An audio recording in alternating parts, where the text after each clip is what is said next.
In fact eno cabinet shikuraga nti yande ba cabinet eno ya mukisenge ekyo njagala nkikomyawo tutunulire cabinet ya president Museveni kyaguranye fegwe twaronda cabinet jogenda kuronda egenda kukwatagana n'abantu kufuro ya parliament mupambane weewawo kyaguranye na opposition okutwalira awamu batono ne bano bajja kuba bangu bamanaging kufuro ya parliament okogerako kati nabanja yinza kupambana na masasi mpuga kizibu nnyo. That was the end of second. So ekingezako kubaga abantu mutayinza kuba vice nga wa mu bigambo gatana na buyinza oba mukodo baki na yate ndoza nechikura cyo muntu ekisoka yo mu cabinet timugisubira mu kintu cyanjawuro notatora kubanga president Museveni abantu abaleta abakozi be abakozi kumukolera ki si kumukolera bayamba abantu waboro okumusindikako okumutambuzako atuke mu kisanje kirara. Do they need induction as this member of parliament? Tikyetagisa aterwachi tikiri yotawanira bwerere bano otawanira bwerere induction wali jibatadeko nge yabawa aline kyayagala bakolere gwanga okusinzira okuyamba abantu ngabwe kuli wabura okubera endebero wa meche ntegeeza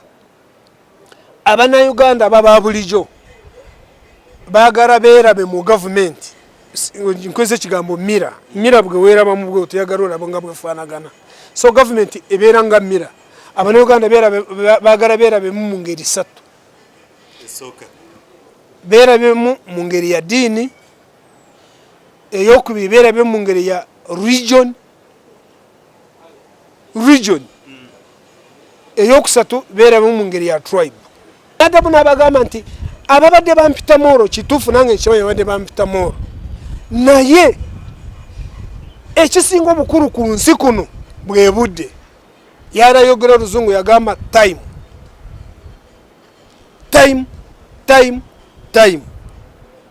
nagenda mu maaso n'agamba nti you will be shocked olunaku lwe mulimanya emoro yani mu FDC mu kifo ky'okugamba nti nze moro.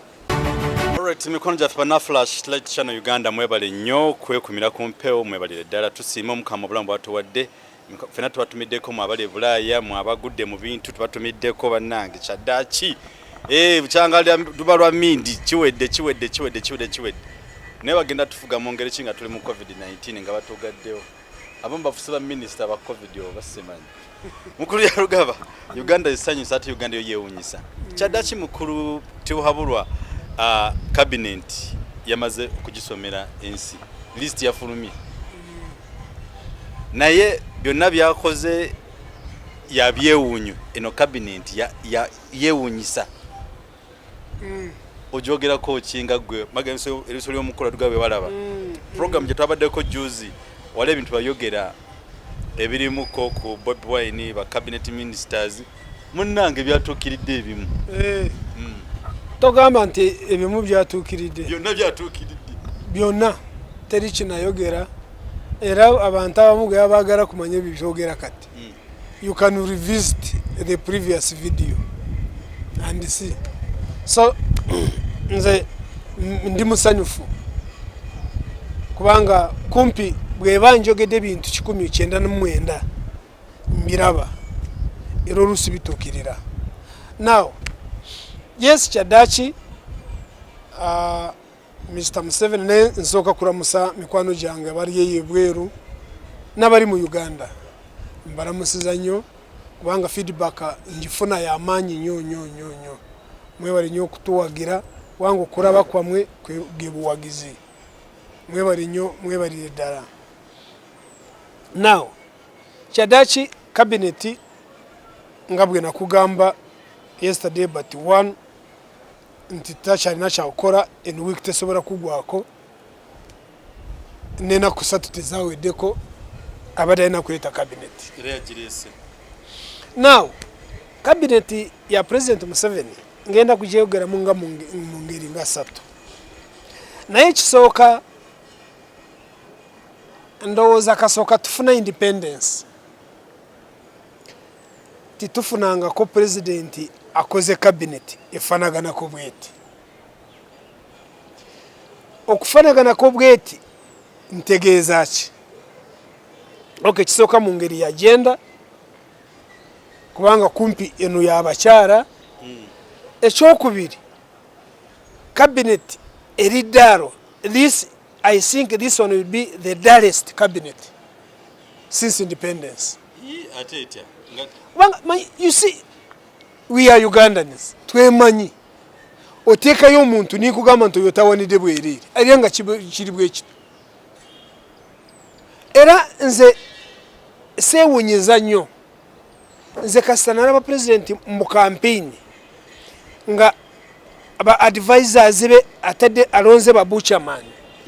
Naronda abafuru figa. Naronda bakasere ndikusaasira. Namanya nti ekidirira mu kirinde.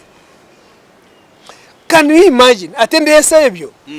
Nacho kanchigatirize kino. Can you just imagine? Nga Ndugurugunda abadde prime minister agenda kutuura ku meeza yemu ne Buchaman nga bawabura president. Ne kasere ndikusaasira. The former prime minister. Ne furu figa. General Tumwine, Professor Ephraim Kamuntu, abantu mulina obugumiikiriza abana Uganda. Mbeba ekyo nkibeebaliza. Now,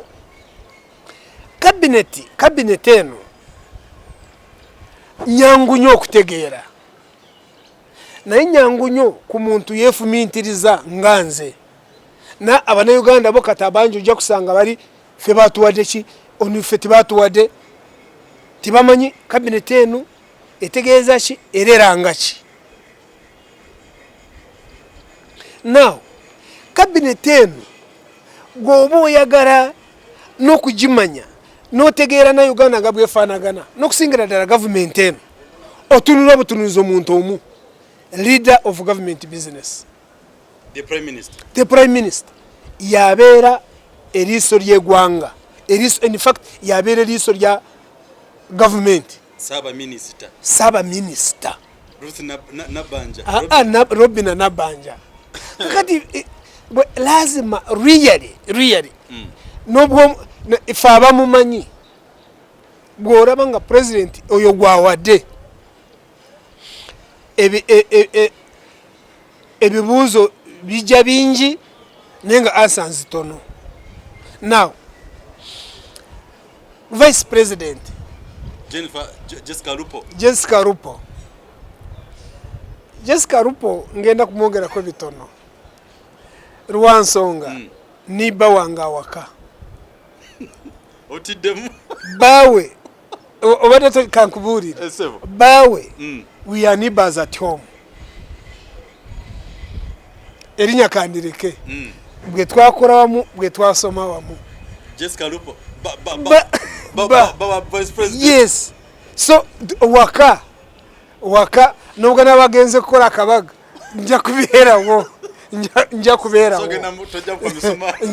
nja kubeerawo naye ekimundeeseza ekyo region ya Buganda ebedde emanyidde ekifo ekyo nga bakiyita kyabwe nate nga kyabakatuliki. Ekindeeseza ekigambo ekyo abantu aba bulijjo bo gavumenti bagiraba nga mira nga ndeberwamu. In fact Uganda ngengeri gye bagisetingamu Katonda ngengeri gye yagisetingamu bweto bwesanire nange sikigaana esanide beere nga mira esanide beere nga ndeberwamu. Wabula okubeera endeberwamu ekyentegeeza abana Uganda baba bulijjo baagala beerabe mu gavumenti. Nkweze ekigambo mira bwe weerabamu bwe oteyagala olaba nga bwefaanagana. So gavumenti ebeera nga mira abana Uganda baagala beerabemu mu ngeri ssatu. Beerabemu mu ngeri ya ddiini, ey'okubiri beerabemu mu ngeri ya region,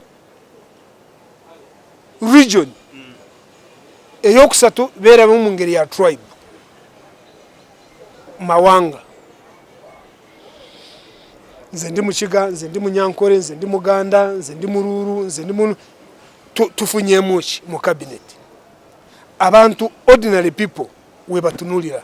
naye ngaffe I'm not a peasant nze awosiwendi sisobora kubanga manyi nti ekifo mu cabinet ya President Museveni bwakuwa ekifo abakikuwadde buwinga omuntu kumukolera kati ekyokulabirako abaganda ng'abaganda at a personal level buli muganda abadde afuna ki mu sekandi nga vice president kiriwa tikiriyo ebyo bya bulimba ebintu byakubajwetajweteka nti tubawadde namwe mulyeko. I come from Kigezi Rugunda abadde prime minister mbadde mufuna muki governor Bank of Uganda tuva wamu at a personal level mufuna muki bano bantu babawa olusi okwekusa bwekusa then nekifaananyi just kyokugamba okay namwe nabawa abantu ababulijjo ne bakuba mu ngabo sisobola kuzikuba kwanga siri muntu wa bulijjo tumanye kye kitegeeza nga vice president wa Buganda abadde mu Buganda nga tuli mu campaign zine zakagwa ono aliokanya gekyagulanye ndina mukwano gwange yali RDC sagala kumwogera erinnya yanyumiza naseka bamusindika duke agenda nyonyeze sekandi former vice president Akaruru nga bakitegedde nebyo kwogera tabirina abantu bamuli bubi yagendayo bwe yagendayo erare yasooka bali bagitegese ku kisaawa waliwo essomero lya primary sekandi bamugamba nti erare giteeke ku ssomero wali kubanga ekisaawa kigazi abantu bajja kubayirawo bangi sekandi eti yamanya nti bali bamuteze butezi ku ssomero eryo sekandi we yasomera lya primary wabula ku kasomero ako bakugamba nti kaali kaagala kugwa nga kaagala kugwa kubanga omuntu oyo bwe yatuukawo omanyi bwe yatuukawo yagamba NRM oye abantu ne basirika NRM oye nga bantu ng'araba basirise oro gwe batuma eyali RDC ngunagamba nga muli banyogovu nabagamba nusu na mbiri anti bwagamba ebyedange ebya kadaship bwangu nusu na mbiri ngo nga yagala bashamukirize nga bulire ngaro ngo omwalyero malyeri yeti yamanya nti sekandi abaronzi bali bamuteze akolera orale balyoke bamubuuze nti sekandi akasomero ke wasomera maka primary kakano kagenda kugwa omaze myaka 10 sekandi notayamba kasomero kano asirisu nokuteeka kotafali muri vice wangerichi oyo omukwano gwange bali bamuteze omusajja omukuru yayimirira namubuuza mukuru gundi muze kutukima kunyonya Mwakaruru naye akasomero ko karaba nagamba nti nkaraba uya atuddawo we yasomera mu primary tunulira akasomero ako yangamba nti yanyogoga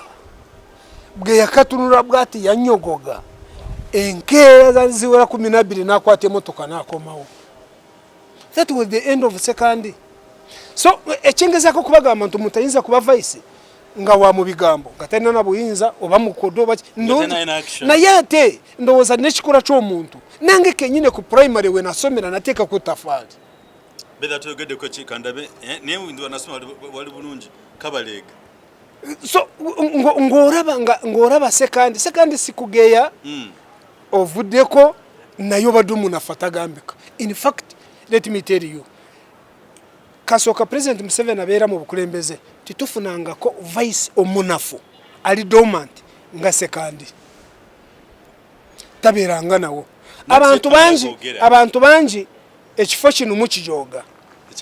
ekya vice naye nze mukulaba okwange si kijoga nga mmwe no kubanga era definitely number 2 mu gwanga ekyokubiri ekifeesho nze omukuraba okwange kizitowa naye ekizibu bateekamu omuntu ng'ali wiiki nga tazitowa bwe bateekamu omuntu ali wiiki ali nga sekandi kifa twali ekyokulabirako bavaisi bonna betubadde tufuna waliwo abadde afanagana noono ogwe yaddira mu bigere bukenya ng'olaba yiiya namuceeri ujinga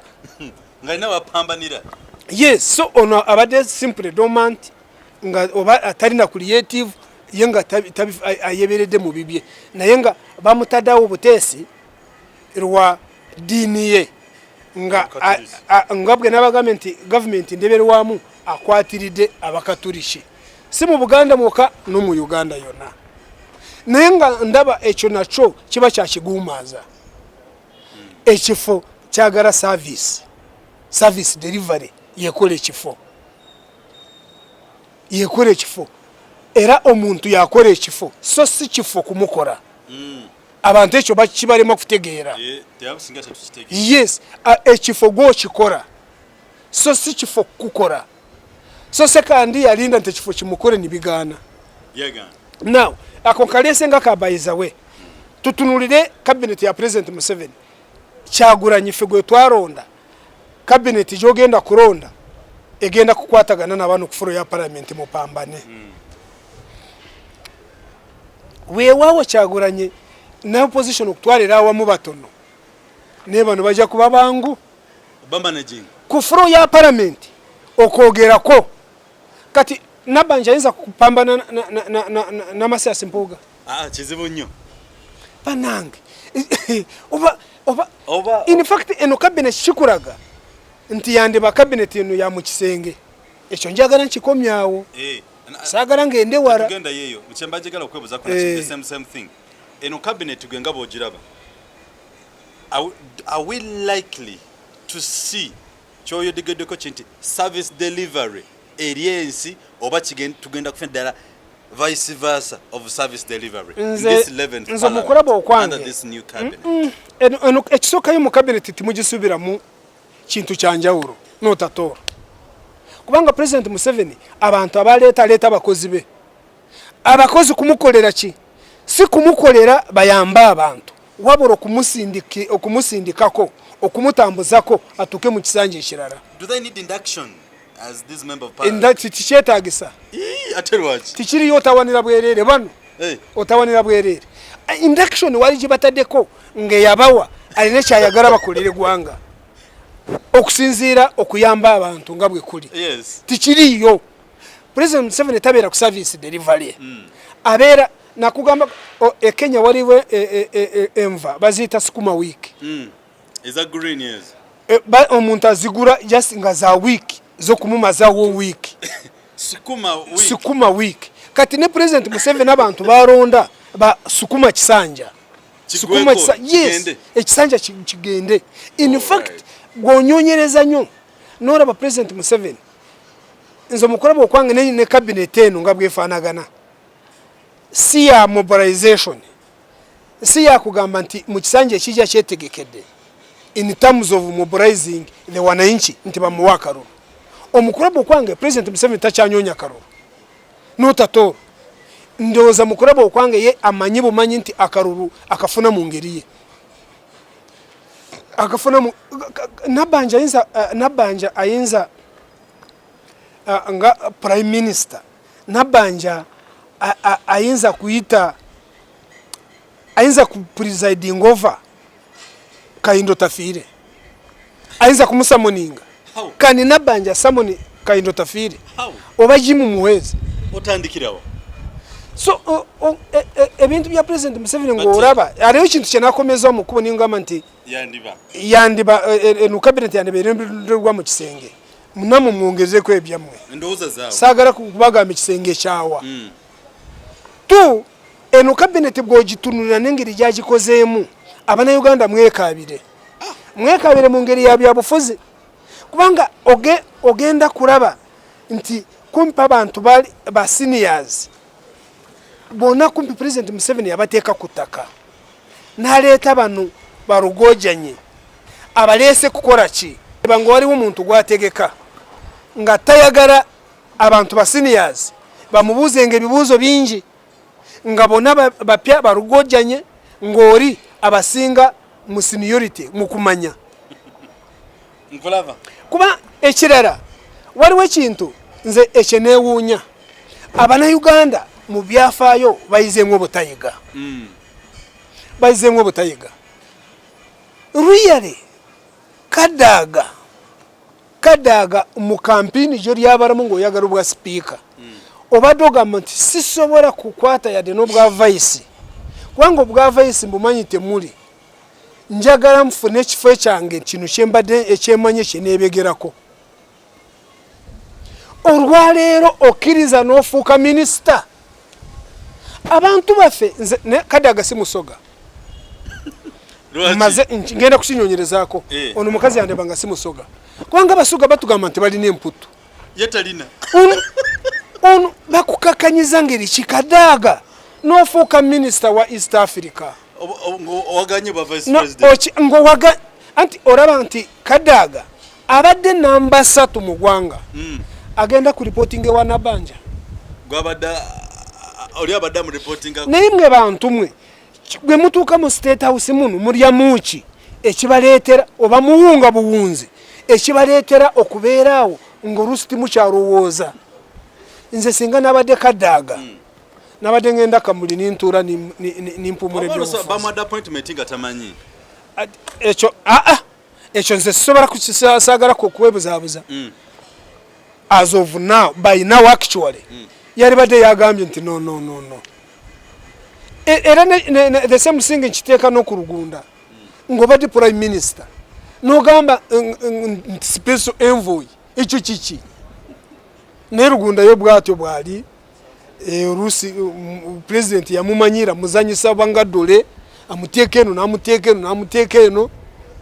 naye ekintu ate nze nasanyuse abantu abakigezi kamukinyonyoke nze nkugambye kanze nva mu kigezi njagala mukinyonyoke murabe engero omusajja gyabatwaramu nabagamba nti teri muntu atagenda kuroza ku bukambwe bw'omusajja ono natunuulidde abaana bewaffe omanyi nti mu bitundu byonna mu ggwanga Western region yerina abaana abasinga okuva mu byalo ewaffe ne basomera mu Kampala obadde okimanyi be basinze okubonaabona sibaagaliza bubi kubanga muli baana bato waliwo ebyo mutamanyi naye bazadde bamwe kabakirabe narabye omwana omu ng'agenda ekanungu bamusabye emitwalo 17 transport ekisoro 17 egunde ibanda 17 naye nga natulidde abaana ku bus terminals ninsamarizinga Uganda nga bwefaanagana. Mr. President, why do you always ambush your people? Why? Twogera ku cabinet ne kano kaleke kanka by the way kino nakyo kibarage eno government bwaki etuura ebeera mu kugezesa in fact ekyabaddewo jo mu ggwanga lyonna n'abaana b'ebitundu ebirala kikulaga nti eno abantu abatufuga balemeramu enfuga y'obuyeekera abayeekera bakozesanga nnyo ambushes nga balwana n'amagye ga government so akakantu ka ambush kabalemeramu abaana bano lazima ng'omanye bali ku ssomero ekisooka ku ssomero nze ndaba n'ensobi bakoleza ensobi y'amaanyi abaana ku ssomero babeera more protected than going to the villages actually abaana nga bwe wabalabye nga benyiga wali abo baana bootangira corona narabye nga bapapa era tuleeta baasi government eno esooka kukola neryoka ne planning ekyandisoose okukolebwa era kyekisembayo kyonva nkugamba nti bagezesa in fact nga ndi mu government eno awo ebyobufuzi bwe byandigidde nga yero basi ezawe zandikolede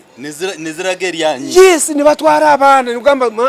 abana bafe twagara babonabone buri kusomero basi zona tuzipangisiza zitwara zisoke zitwara abana bafe yes icyo cyandi bakolede imwe bantu mwe mitwe yamwe muri muki akona ko nikabarema nayo ruvanyimate oruvanyimate bare ne basi za ndoza nezamaje bazirese nezisomba kubana mwabade wati musobora kuroti muri no muntu aroza turi na ministry nambe ya planning and economic ya planning ekoraki na department number aina kirabideke cyabo yagambide ntino asaba amasomero gonna that was immediate effect mutaniko okutwala abana mu bajemba somero necho ko binagamba ntino is not ready to accept border to border, district to district. Nirabira ntino abana bano mulimu asomera Kampala wambalala oweguru anti ebyo yabawadde naku basato nze kyengamba yabawadde akaseera katono chovora ba papier bave mu Kampala webwa waliwo n'abantu ababulijo. In fact kino muntu ayo nali mu government kimuyigirize abantu okupapa kuduka mu Kampala bajukira luli bwe yateekako gunde ebiragiro bya covid bwe yateekako lockdown abantu bangi abamu baafa Rwanjara rwakubona umuntu natambura nafa okimanyi wali abantu abatambura nagende kabali jeje bali omuntu nayagala tambura agende ekoboko kwati wali ntambura ebyo byonna nzijukira yarangirira sawa 3 nawe ekiraje ngo tiwaberawo base etambura from there nga waliwo basi eziva mu kyaro waliwo ezigenda kati ezali zijja Kampala nga seti sabantu badayongeriki ye ambush je nkugamba abaturiza oluso buntu obumbuleta kwanga tulina budde mumanye eno government gabwefanagana tu ngeza ko kubarengeza nti neno cabinet tena kyegenda kukola tikiriyo ekyo kuyamba abantu tikiriyo nakatono now ku cabinet eno narabyemu President Museveni nga awadde omukungu omu wa FDC neighbor wa fewano President yagamba nti njogerezeganya n'ebibiina bingi njogerezeganya ne UPC ne DP ne FDC nupu yekyaganye bo bali bakaliba nzomu yavayo ninshogera konti yo yandibanga talimba nti wali abayogerezanya nabo olwaleero Joyce Sebugwawo bamuwadde wa FDC President Museveni munansonyo wakwogera kino nzo mukuraba okwange he is fond of killing people politically simanye kintu ekyo akifunamu mu ngeri ki naye ndowooza akifunamu mu ngeri ye naye gwe Sebugwawo owa FDC notayigira ku Betty Kamya notayigira ku Sarah Kanyike notayigira ku Sarah Kiyingi bayigamu butayiga abo bonna abakozeseza n'abasuura wali omukyala bambe Sarah Kanyike yakamuja kumpi mu byobufuzi amuwadde bwa minister katorwalira muwadde bitaliyo kasitorabo muntu bamuyita advisor wa president mmanya nti bamuwadde akasiimu ko kugenda waka si kifo babalimba tikiriyo kati Betty Kamya byobufuzi obiwumudde Kiyingi Sarah Kanyike obiwumudde ono wa DP yani Kiyingi ono gundo we Bukoma Nsimbi naye yamuja ono mu Kampala naye byobufuzi katamuse kati ateye amurondo de ne family yo najise kubanga bawe bamukubye n'omukyala ne bamukuba abanupu be babakuba e Bukoma Nsimbi kati family agisanyizawo kata atude mu ntebe yeyesekera kati Sebugwawo ye vice chairperson wa FDC mu Buganda bwato bwe yanyonya owa DP nga ye vice chairman wa Uganda mu DP namwe bwa ambassador na katijali mukurabo okwange kyategeeza era kiyara ategeeza nti in 2021 tiwajja kubeera bibiina bya bufuzi nafuna shock ya Kyagulanyi just najja yes so now ebintu ebyo byonna bye twogera bino bya kwewuunyisa abantu ba FDC simanyi kirengeri gimugenda okukibuukamu oba munaatuula ne mugaana Ssebugwawo oba n'abakiriza naye Ssebugwawo kino tagenda kukivaamu nubwe mutuura ne mumugaana n'akiriza n'atagenda twamaze kukitegeera nti yayogera ne Kabwejungira era warookiriza waroli kuki mwayogera ekyo kyokka oba aliwo n'ebyama byewamulekera kati aba FDC bajja kutandika kunvuma ate nga mbayamba bweto President Museveni bwagenda okusanyawo ebibiina by'obufuzi abajamu omuntu omu ne musigala nga mukubagana. In fact, let me say this. Joyce Ssebugwawo ne banne beba bonyabonya Major General Mugisha Muntu nga buli waraga nga bagamba nti oyo Moro ya President Museveni naye nzijukira Mugisha Muntu yali atongoza ekibiina kye ku Africana. In fact nange nali mpitibwa naye saasobola kugenda but I was live ngambiraba naye Mugisha Muntu bamubuuzako ne bamugamba nti naye okoze ekibiina bano babadde bakugamba nti oli Moro tolaba nti okolera kati okusanyawo FDC ekyokubeera Moro kyandibanga kituukiridde. Mugisha Muntu n'agamba nti no nti nalina options nga 2 oba 3 emu okusigalamu singa nali Moro nali sigadde mu FDC ni making sure nga njitabura naye ekyo saakisobodde nkoze ekyange mbalese betereze bagende mu maaso nange nkole ebyange. Nadabu n'abagamba nti ababadde bampita Moro kituufu nange nkimanyi abadde bampita Moro naye ekisinga obukulu ku nsi kuno bwe budde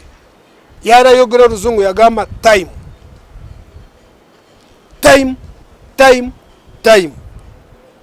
nagenda mu maaso n'agamba nti you will be shocked olunaku lwe mulimanya Moro yani mu FDC mu kifo ky'okugamba nti nze Moro kati olwaleero olaba time gyagamba kati Mugisha Muntu yagenze Kabwejungira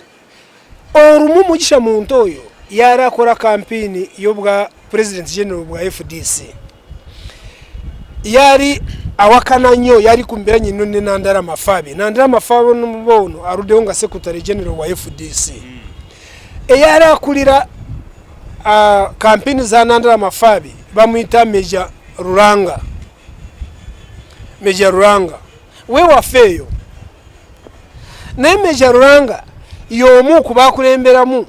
okukuba Mugisha Muntu nti tibamuwa nti kubanga nti si indigenous Ugandan ngagamba nti Mugisha Muntu tubulira obuzaale bwo obulira nga Mugisha Muntu abadde y'omu ku batalika FDC korwe tibamubuuza obuzaale bwe nga yali alina ekifo kya Saabakunzi mu FDC bw'abadde abakungira tibamubuuza gwanga lye naye bwe yasonga ku kifo bwa President General ne bamubuuza nti tulaga obuzaale bwe wabula nga Ruranga Major Ruranga retired Major Ruranga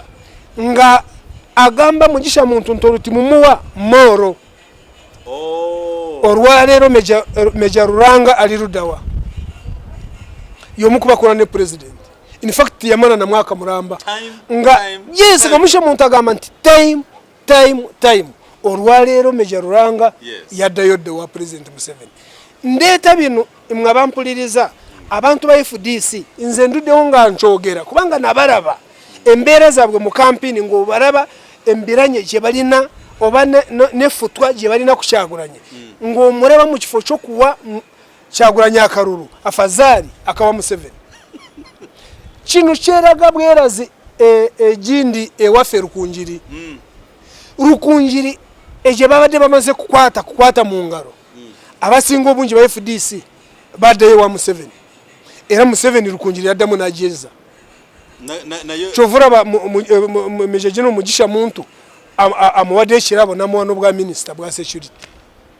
yaliko director general wa ISO chovura amuwadde obwa minister bwa security ka correcting bulungi urademo gambe Major General Mugisha bamadwa sorry Major General Jim Muhwezi I'm very sorry Major General Jim Muhwezi ave Rukungiri kati amukomeza kubanga ye yakulembera mu kukunga abana Rukungiri n'abaja ku FDC bonane kumpi bonane badde wa Museveni kati olwa rero yakulembera yes minister wa security Jim Muhwezi yakulembera ko kitongole kya ISO bisera ebyo byonna so ebyo byonna mbirese nga ndaba sebugwawo ali omu ku bantu abatayigira ddala n'olaba bano nga bakozesa buli kaseera ate Museveni eno gundi FDC yandibanga agirinamu ekyama Betty Kamya yamuja mu FDC nanti ojika kagambe ko wagamba nti FDC nako kalimiro ka NRM akungula yobukunguzi kakati in fact ye omanyi nti deputy speaker abadde wa FDC some like two yes bet among in fact kabeta yebwa naye yali Thomas Tayebwa simanyi lwakakungula nnyo eyo tujja kubinyonyerezaako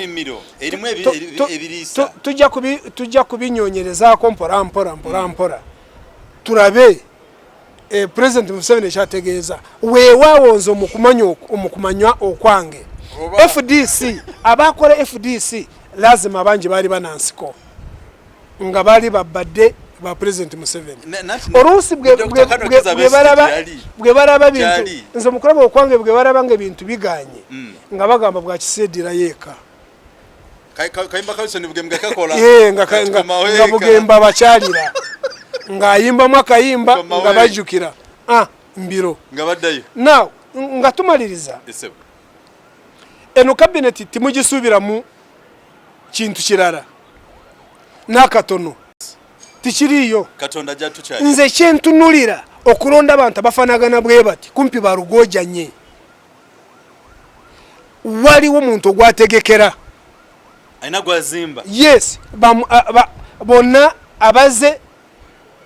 omukulabo okwange batuuke butuusi nga bamutya nga batyoli nga abasina kindi nga abasinga seniority mu buli kimu kubanga olaba kumpi buli muntu abadde senior wa President Museveni abakubye bonna n'abamalawo n'abateeka ku ttaka simanyi omwe afunamu ki kubanga zo mukulaba okwange abantu be yarwana nabo kumpi nga bali senior yandibanga asigaziza babiri nga bali ku level ya cabinet minister Major General Kaindo Tafire ne Jim Muhwezi Weresi nga bali ku level eyo Weresi nga kikuraga ndoza yandiba Machiveri that book yawandika akatabo n'agamba nti bw'obeera mu nsiko bw'obeera mu revolution ng'olina ne bano bonna abokola nabo revolution bwe muwangula seniors abasinga batte that's Machiveri according to Machiveri batte oba chairman Mao those two yandiba Machiveri nti bonna batte kubanga yanga akugamba nti bajja kutawaanya mu biseera by'omu maaso nze waliwo President Museveni akukatabateekwa kwa yakasoma n'akakugukamu ye kyakoze Machiveri yari agamba kubakonkona n'amasasi